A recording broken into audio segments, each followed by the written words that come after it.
So what are solutions? Solutions में mainly दो component होते हैं। पहला सॉल्यूट, दूसरा सॉल्वेंट, जिसमें सॉल्वेंट सॉल्यूट से ज्यादा बड़ा होता है। सॉल्यूशन एक होमोजेनियस मिक्सचर होता है जिसमें उसकी composition throughout the mixture बराबर रहती है, जैसे गन्ने का जूस। जिसका taste throughout the mixture बराबर होता है। सॉल्यूशन के कई टाइप्स होते हैं on the basis of their solvent and solute. तो इस चैप्टर में हम लोग दो ही टाइप के सॉल्यूशंस पढ़ेंगे, गैस और लिक्विड टाइप सॉल्यूशंस। तो मैंने इस चैप्टर को 5 पार्ट्स में डिवाइड किया है। पहला कॉन्सेंट्रेशन टर्म्स, दूसरा वेपर प्रेशर, तीसरा क्वालिटेटिव प्रॉपर्टीज, चौथा वेंट हॉफ फैक्टर, पांचवा सॉल्युबिलिटी ऑफ गैसेस। तो चलते हैं अपने पहले टॉपिक की तरफ, कॉन्सेंट्रेशन टर्म्स। कॉन्सेंट्रेशन टर्म्स हमें सॉल्यूशन की कॉम्पोजिशन का आइडिया देती हैं। कॉन्सेंट्रेशन को हम काफी तरीकों से डिफाइन कर सकते हैं, जैसे weight by weight percentage, molarity, mole fraction, weight by volume percentage, ppm, volume by volume percentage और मोलैलिटी। बट इन सब टर्म्स में हमें दो ही चीजें कॉमन मिलती है, मास एंड वॉल्यूम।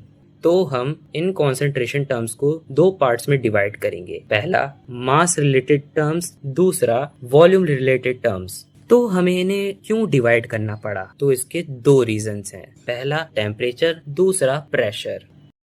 अगर टेम्परेचर बढ़ेगा तो वॉल्यूम भी उसके साथ बढ़ेगा, जिसकी वजह से कॉन्सेंट्रेशन टर्म्स फ्लक्चुएट कर सकती है जो वॉल्यूम रिलेटेड टर्म्स के अंडर आती हैं। जैसे मोलैरिटी, अगर टेम्परेचर बढ़ेगा वॉल्यूम इंक्रीज होगा और मोलैरिटी डिक्रीज होगी। द नंबर ऑफ मोल्स जो सॉल्यूशन के अंदर है वो कांस्टेंट रहेगा, जिसमें मोलैरिटी इनवर्स रिलेशन में वॉल्यूम के साथ डिक्रीज करेगी। और इसका उल्टा प्रेशर में होता है। प्रेशर अगर हम किसी सॉल्यूशन पर लगाएं तो उसका वॉल्यूम डिक्रीज करेगा, जिसकी वजह से मोलैरिटी इंक्रीज करेगी। और दोनों में सेम ही केस है, जिसमें नंबर ऑफ मोल्स दोनों में सेम रहेंगे। तो हम बाकी कॉन्सेंट्रेशन टर्म्स को डिफाइन करते हैं, जैसे वॉल्यूम बाय वॉल्यूम परसेंटेज, जिसे हम कह सकते हैं volume of solute upon volume of solution into 100।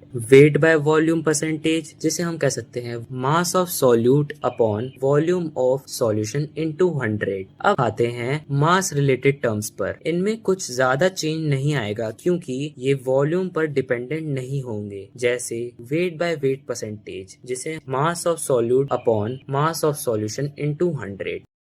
Molality term में एक चेंज आता है, जिसमें number of moles upon mass of solvent use होता है, अनलाइक मोलैरिटी जिसमें वॉल्यूम ऑफ सॉल्यूशन यूज होता है। सॉल्यूशन और सॉल्वेंट में काफी फर्क है। तो अब आते हैं हमारे main concentration term, mole fraction. Mole fraction जिसमें एक सॉल्यूशन को उसके मोल्स के बेसिस पर डिफाइन करते हैं, जैसे moles of a solute divided by total moles in the solution, जिसकी वजह से हमें एक अंदाजा मिलता है कि एक सॉल्यूशन में कितने पार्ट्स ऑफ मोल्स सॉल्यूट में हैं और कितने पार्ट्स ऑफ मोल्स सॉल्वेंट में हैं।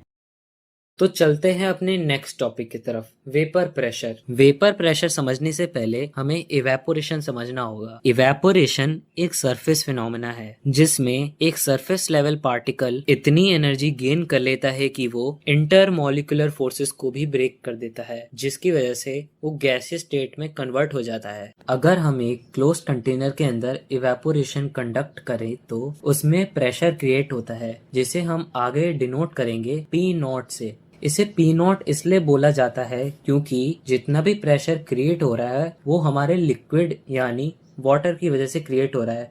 हम वाटर की जगह कोई और सब्सटेंस भी ले सकते हैं। अब आते हैं इसके कुछ फैक्टर्स देख लेते हैं जो इसे अफेक्ट करते हैं। पहला टेम्परेचर। अगर टेम्परेचर बढ़ता है तो इवेपोरेशन भी बढ़ेगा, जिसकी वजह से वेपर प्रेशर भी बढ़ेगा। सेकंड फैक्टर, ये नेचर ऑफ सॉल्यूशन पर डिपेंडेंट होता है। नेचर ऑफ सॉल्यूशन को हम डिफाइन कर सकते हैं इंटरमॉलिक्यूलर फोर्सेस से भी। नेचर ऑफ सॉल्यूशन दो टाइप के होते हैं, वॉलेटाइल और नॉन वॉलेटाइल। वॉलेटाइल वो सॉल्यूशंस होते हैं जिनका इंटरमॉलिक्यूलर फोर्स कम होता है, और नॉन वॉलेटाइल वो होते हैं जिनका इंटरमॉलिक्यूलर फोर्स ज्यादा होता है, जिसकी वजह से वो इवेपोरेशन नहीं कर पाते और वेपर प्रेशर नहीं बन पाता। इसमें हमारा जो P0 होगा वो हमेशा 0 के बराबर होगा।